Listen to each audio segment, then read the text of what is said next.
'Di ba? Kitang-kita naman ho mga kababayan na hindi ho nagse-serve itong mga ito para sa mamamayang Pilipino. Nagse-serve ho ito para sa ano? Para sa mga Duterte, senador ng mga Duterte, mga bossing. O bakit? Ay eto ho mga kababayan, may ipapakita ako sa inyo, mabilisan lang ho ano, may ipapakita ho ako sa inyo. Tingnan niyo ho ito mga bossing. Ayan oh.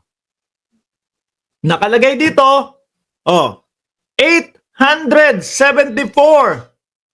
Biruin nyo yan. The House, lakihan natin, malabo ang mata ko. The House delivered 874, no, approved on third and final reading. Tapos so, mga kababayan, approved na, syempre, papanik ng Senate.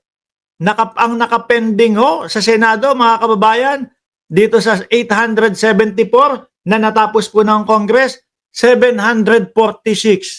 Oh, pending sa Senado, mga kababayan. Dami. O, tingnan nyo naman po kung gaano nagtatrabaho ang House of Representatives, ang mga congressman, mga kababayan. Tapos po, pagdating po doon sa Senado, ayun, pending lahat. O, ilan lang? 746? 874 minus 746? O, 8 tapos 6. O, 68 lang. Grabe naman. 874 yung natapos, yung na-deliver po ng Senado, tapos ang nakapending 746, ang natapos lang po ng Senate, mga kababayan, ilan? 68 lang. Paano yun? Naalala ko ho, mga Boss G Pamo, sir, mas inuna Pideyalik ni Bato de la Rosa, kung natatandaan nyo. Diba?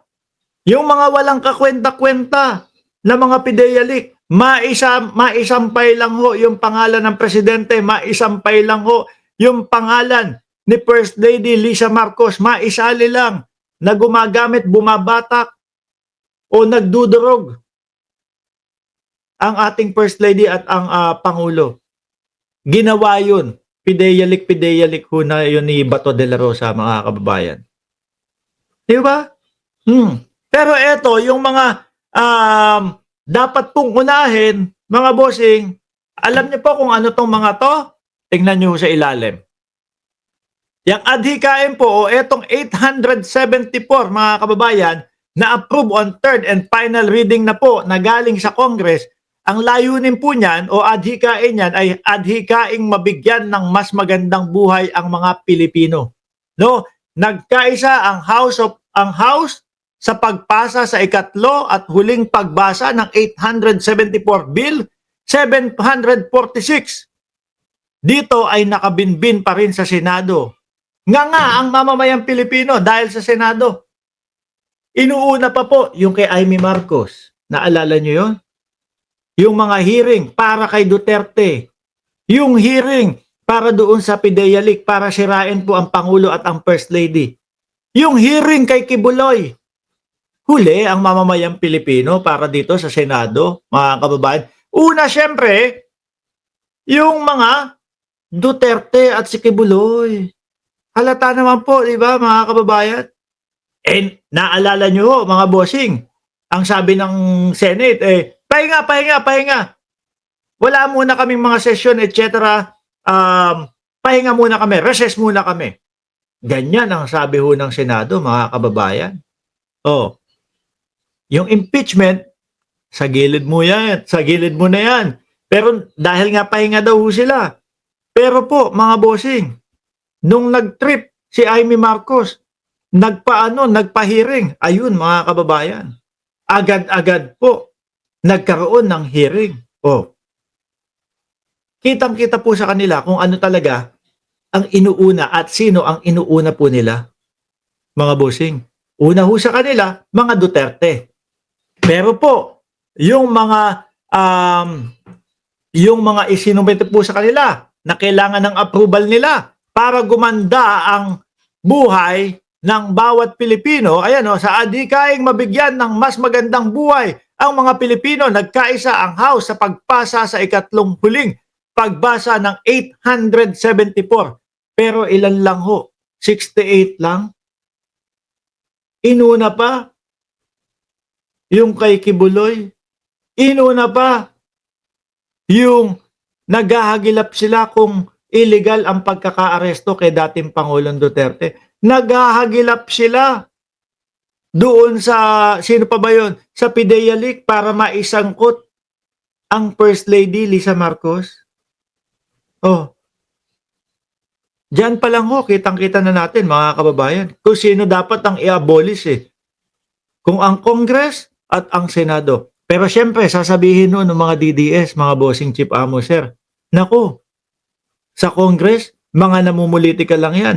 Naku, sa Congress, wala yan. Puro paglustay ng pera ng bayan ang Congress.